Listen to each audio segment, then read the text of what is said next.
Assalamualaikum warahmatullahi wabarakatuh. Selamat malam teman-teman. Kali ini salah nih jamnya.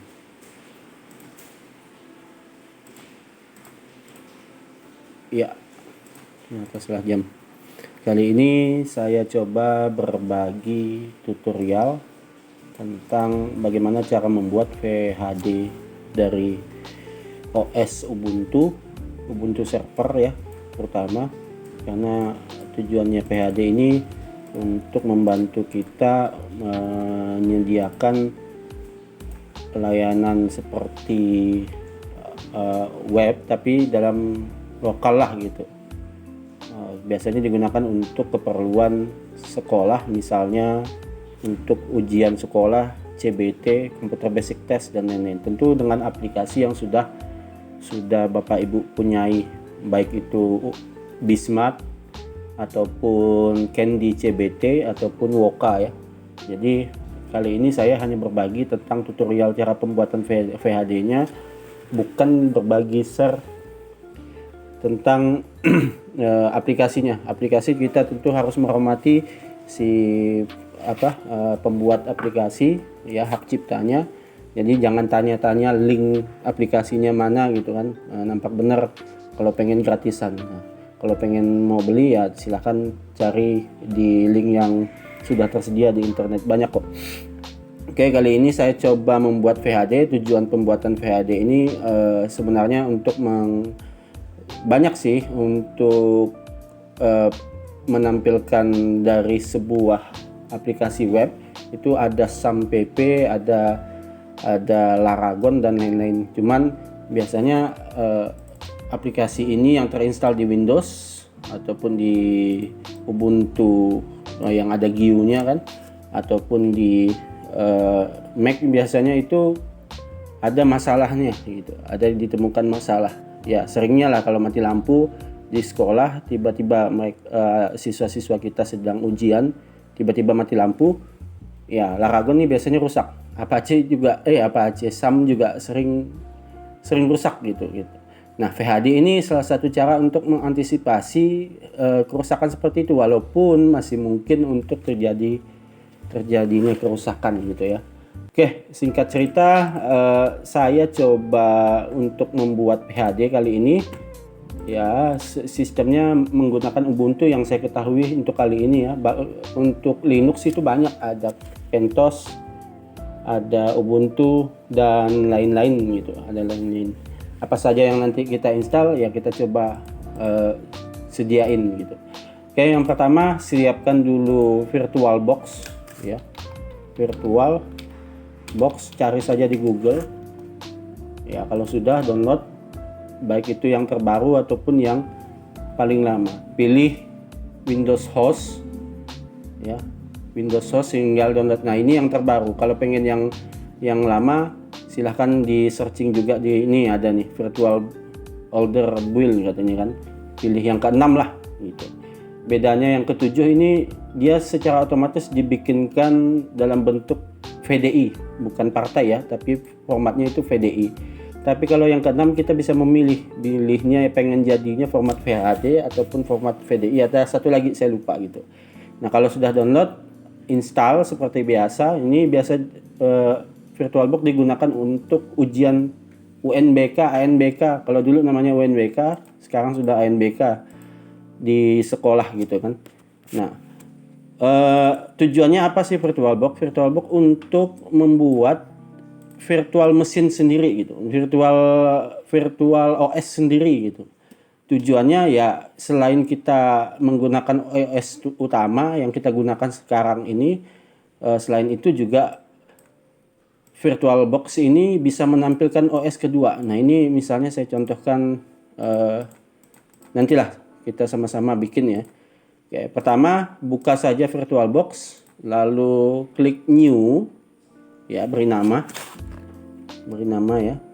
Kita kasih nama tutorial. Kita kasih nama tutorial. Saya pilih Linux karena saya akan menggunakan OS Linux, tepatnya pada OS. Nah, ini saya selesaikan dulu. Next, lalu ya create karena kita ingin membuat yang baru. Ini kebetulan tidak salah VirtualBox yang versi 6 kalau nggak salah saya ini. Ini boleh pilih HPHD ataupun VDI. Kalau yang di bawah belum pernah saya coba, tapi yang di atas sudah gitu. Saya pilih VDI, bukan VDI partai ya, VDI jenis file gitu. Oke, lanjut. Lalu next saja. Lalu berapa giga? Nih biasanya kalau kita memilih Linux dan sistem operasinya itu menggunakan Ubuntu, biasanya defaultnya itu menggunakan 10 giga. Cuman untuk amannya ya kasihlah 20 giga gitu kan. 21. Ya, kita create. Iya, kita create. Lalu di setting dulu. Karena ini menggunakan virtual machine atau virtual OS sendiri, maka kita setting dulu prosesor yang diperlukan. Ini kebetulan saya ada 4 core, saya kasih 2 core lah. 2 core lumayan sedang untuk pembuatan ya. Kalau untuk operasinya ya semakin banyak core-nya maka akan semakin mungkin banyak klien yang akan ditangani gitu. Ini yang pertama. Untuk networknya ini pertama saya pilih NAT ya. Saya pilih NAT, yang kedua saya pilih bridge adapter. Nah ini tinggal diarahkan kemana, pengennya kemana gitu kan. Saya masuk ke tipe link saja karena ini connect internet. Jadi Ubuntu ini salah satunya kalau ingin banyak menginstal aplikasi-aplikasi web itu paling tidak terkoneksi internet. Nah gitu. Saya pilih OK. Kalau sudah tinggal di start saja. Kalau sudah di start saja,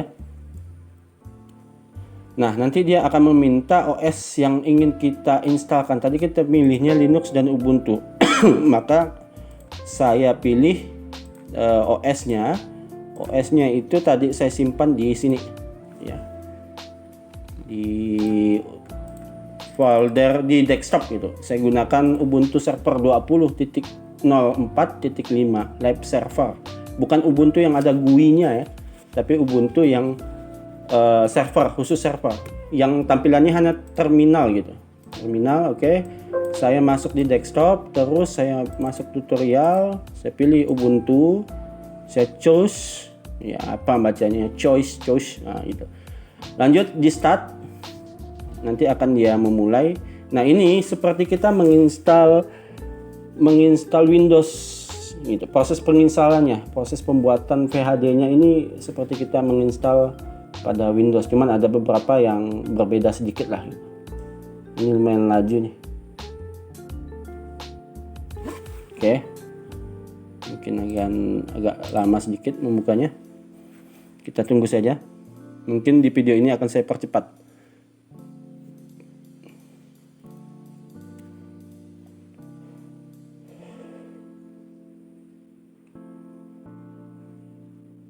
Oke, sudah masuk. Iya. Oh, belum ya. Apakah sudah merecord nih? Oke. Nanti tampilan awal seperti ini. Nah, tampilan awal pilih saja next dengan tekan enter. Lalu kalau masih terkoneksi dengan internet, ya saran saya diupdate gitu ya. Diupdate untuk yang terbaru ya. Update saja, biarkan sampai proses update-nya selesai. Kalau tidak diupdate juga nggak masalah, cuman ada beberapa mungkin yang diperbaiki oleh developernya, maka saya update gitu. Nah ini masalah keyboardnya pengen jenis apa gitu. Karena kita kebiasaan menggunakan QWERTY, ya next saja dengan tekan down. Kalau ini kita pilih Ubuntu Server ya, dengan cara biasanya kan ini kalau kita ini nggak bisa ya. Nah ini bisa nih kalau nggak salah ya, dengan tekan spasi untuk memberikan silang. Ini kita pilih Ubuntu Server saja, yang di bawahnya nggak usah diisi. Kita klik down, dan dia akan melakukan proses pembacaan IP pada LAN yang sudah terpasang di komputer kita. Oke, nah sekarang PHD saya terhubung IP dari ISP saya, kebetulan IndiHome dapatnya itu 100.196. Saya klik down, lanjut, lalu down lagi. Nah, ini tempat atau server di mana aplikasi-aplikasi ataupun apa yang ingin kita install ini sumbernya dari mana. Nah ini dari ID rcubuntu dan .com gitu ya. Kita down saja, nggak usah diubah apa-apa. Lanjut, kita juga down, ini kayaknya nggak perlu diisi lagi. Terus nah ini tempat menginstalnya tadi. Nanti perlakuannya itu mirip dengan menginstal langsung di komputer kita. Kalau ini kan pakai VirtualBox, nanti boleh juga menggunakan OS utama kita sebagai Ubuntu server, bisa. Itu lebih besar lagi kapasitas penerimaan kliennya.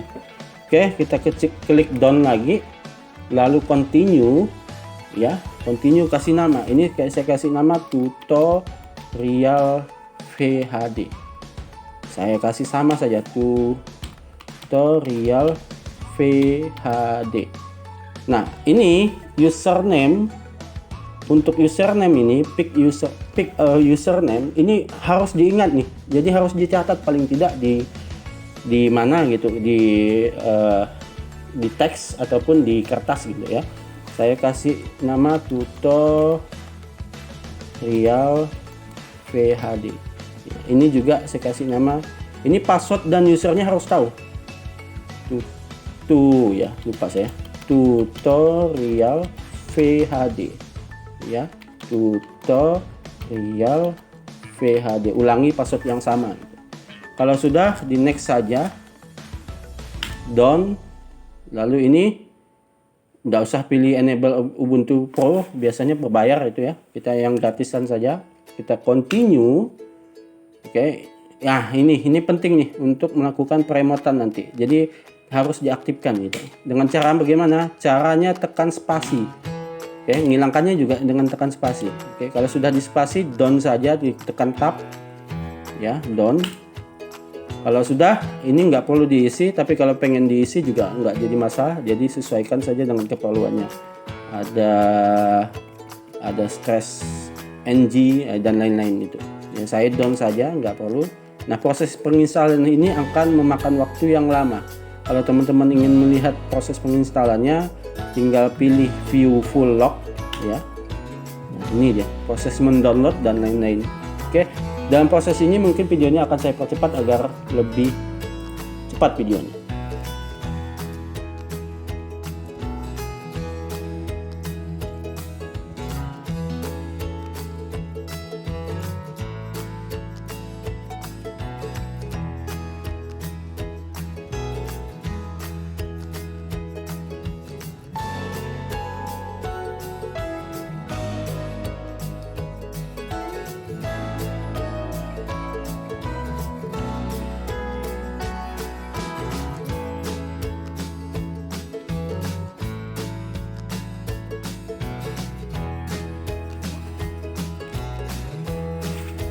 Oke, sekarang proses penginstalan lumayan memakan waktu yang lama. Tadi saya hitung sekitar 10 menitan ya, 10 menitan. Jadi kalau sudah selesai, dia akan tulisannya sukses ya.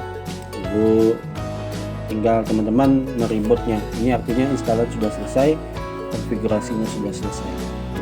Tinggal di reboot, pilih reboot ya, reboot now. Nanti akan diminta enter lagi, silahkan tekan enter, dan PHD ini akan mereload kembali atau mereboot kembali, merestart lah. Nah, proses ini kalau sudah diinstal ini masuknya sebentar kok. Kalau misalnya pakai SSD apalagi akan memakan waktu yang tidak lama gitu. Ya paling 2 menit lah, 2 menit 3 menit. Nah, sudah masuk. Tadi ingat di proses awal tadi kita ada memasukkan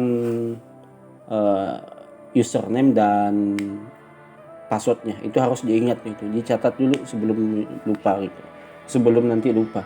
Kalau udah lupa ya ngulang dari awal. Oke, ini saya masukkan dulu PHD. Apa ya tadi? Tutorial PHD. Ya. Passwordnya tidak nampak ya saat diketik, tutorial PHD. Enter saja. Nah, nanti akan masuk terminal seperti ini. Nah, untuk proses selanjutnya kita akan mencoba melakukan update pada Ubuntu ini dan memasang ini kalau kita ketik untuk mengetahui IP yang kita dapat, IP-nya kan dapatnya itu 192.168.100.196 ya. Tapi kalau kita ketikkan, kalau di command prompt-nya milik Windows itu IP config untuk kita mengetahui IP komputer kita. Tapi kalau di Linux atau Ubuntu itu if config ya. Proses awalnya tetap ditolak karena ada beberapa hal yang belum terinstall gitu. Command if config not found but can be installed with, dan ada perintahnya. Jadi untuk menginstalnya ya pertama kita kasih perintah dulu sudo apt install ya nettools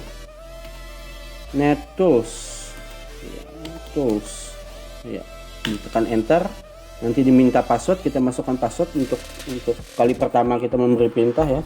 Tadi saya kasih tutorial phd, kita enter, nanti akan ada proses penginstalan. Penginstalan ini tidak memakan waktu yang lama gitu, silahkan ditunggu ya, paling sekitar 1 menit gitu kalau koneksinya lancar. Kalau koneksinya tidak lancar ya akan memakan waktu lebih lama. Belum lagi dia akan melakukan ekstrak terhadap file yang sudah di-download. Nah, kalau sudah selesai, ini kebetulan violet ya, if config, iya kayaknya salah perintah, sudo betul nggak, sudo apt install nettools, betul ya.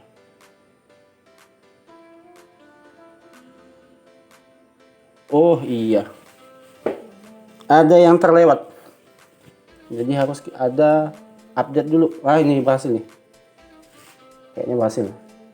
Ada proses penginstalan. Kalau sudah, kita boleh mengecek IP komputer kita if config. Kenapa ini diperlukan? Karena nanti kita kan akan menge-share aplikasi web. Ya, aplikasi web itu bisa diakses menggunakan IP ataupun domain. Nah, karena kita menggunakan lokal, kita menggunakan IP saja gitu kan. Untuk komputer saya ini kebetulan di interface ENP0S8 itu IP-nya yang diperoleh adalah 192.168. Ya, kalau ini agak susah mengarahkannya, mouse ini agak nggak ke arah gitu. Kalau di Ubuntu nggak guna gitu. Mouse yang berguna itu cuma keyboard. 192.168.100.196. Ini yang didapat dari ISP ataupun router yang saya miliki. Kalau di punya teman-teman mungkin akan berbeda gitu kan. Silahkan disesuaikan. Nah, pada berikutnya ada untuk servernya itu dapat 127.001 gitu. Itu untuk IP-nya.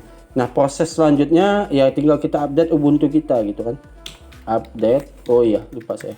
Jadi untuk memberikan perintah ada dua cara. Yang pertama itu cara pertama kita masuk sebagai user biasa atau menjadi super admin. Kalau super admin itu kita bisa masuk, bedanya ya, kalau saya pengennya menjadi user biasa itu kita biasanya untuk memberikan perintah kita harus mengawalinya dengan kata sudo apt update. Misalnya saya pengen mengupdate ya. Tapi kalau misalnya teman-teman menjadi super admin, sudo itu tidak diperlukan lagi. Tapi ada beberapa memang. Misalnya kalau kita menjadi super admin ya, jadi apt, bedanya tadi kan ada sudonya, sekarang apt update. Ya karena ini bukan super admin gagal ya. Nah, bagaimana kalau menjadi super admin? Nanti akan kita contohkan. Ini sementara kita menggunakan user biasa ya, sudo apt update. Akan proses pengupdatean. Nah, kalau sudah down ya, lalu kita misalnya saya pengen jadi super admin, tapi kalau tidak super admin juga bisa gitu. Jadi sudo apt upgrade. Jadi setelah diupdate ya diupgrade gitu kan. Misalnya saya pengen upgrade gitu. Nah, ini saya contohkan menjadi super admin. Bagaimana super admin? Tinggal diketikkan sudo su. Kita sudah menjadi super admin sekarang. Bedanya dengan user biasa itu, kalau user biasa diawali dengan $, ya. Diawali dengan dolar, ini susah diarahkannya, ada dolarnya di samping sudosu. Tapi kalau super admin diawali dengan pagar atau apa istilahnya itu. Jadi diawali dengan pagar. Kalau kita sudah menjadi super admin, tadi awalnya kita ketik sudo, sudo sudah tidak perlu lagi. Ini apt, saya pengen setelah update itu saya upgrade ya. Upgrade, apt upgrade. Ya, tinggal upgrade. Ya atau tidak untuk mengupgrade. Kalau ingin ya, ketik yes, kalau ingin tidak ya ketik N gitu, Y ataupun N. Nah saya Y, maka dia prosesnya akan proses updating.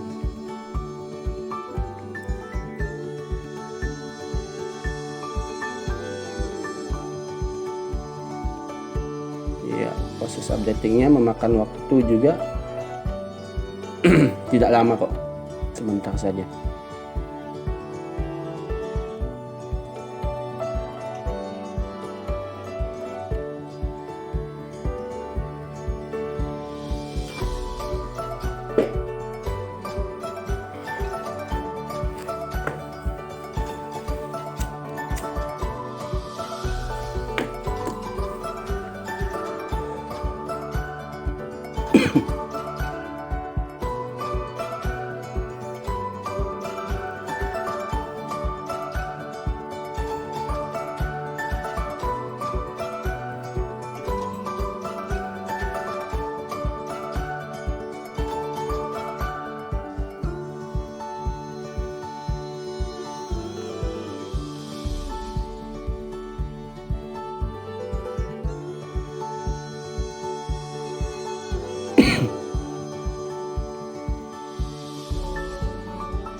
Oke, kalau sudah update-nya ya selesai proses penginstalan kita untuk tutorial kali ini. Nanti di video kedua akan saya lanjut dengan tutorial bagaimana menginstal beberapa aplikasi yang digunakan untuk menginstal aplikasi web gitu kan, yang perlu kita gunakan saat ingin menjalankan aplikasi web. Ya ada Apache, Ning ataupun NGX ya, NGX, Apache ataupun yang lain. Database-nya juga, database nanti akan saya coba menggunakan MariaDB 10 karena ingin menyesuaikan dengan aplikasi web yang coba nanti akan kita jalankan. Nah nanti PHP-nya itu PHP 7 yang akan saya install. Terus setelah PHP diinstal itu PHP MyAdmin. Terus langkah-langkah berikutnya, ada langkah-langkah yang harus disesuaikan juga agar aplikasi web kita berjalan dengan lancar gitu. Oh iya, saya lupa untuk bagaimana mendapatkan beberapa item yang aplikasi yang kita gunakan untuk membuat PHD ini. Yang pertama kita perlukan itu adalah VirtualBox-nya itu sendiri, kita download ya. Link juga akan saya sertakan di video. Yang kedua itu Ubuntu server ya, saya menggunakan Ubuntu server ya. Nih misalnya saya masuk di halaman utamanya gitu, masuk ke Ubuntu lalu klik download ya.